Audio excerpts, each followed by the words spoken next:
Welcome back to another technical deep dive here in the debug zone.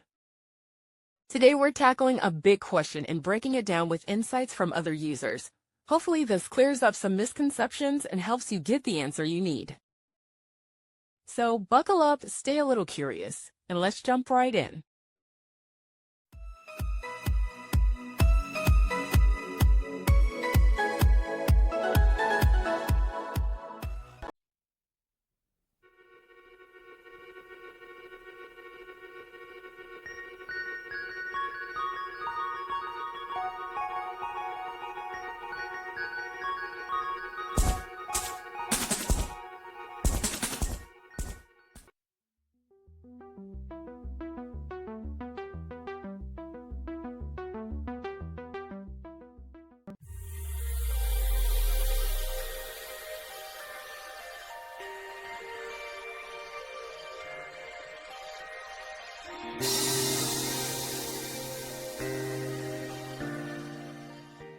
And that's a wrap.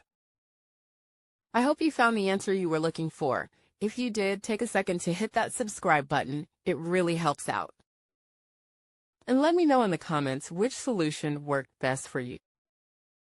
See you next time in the debug zone.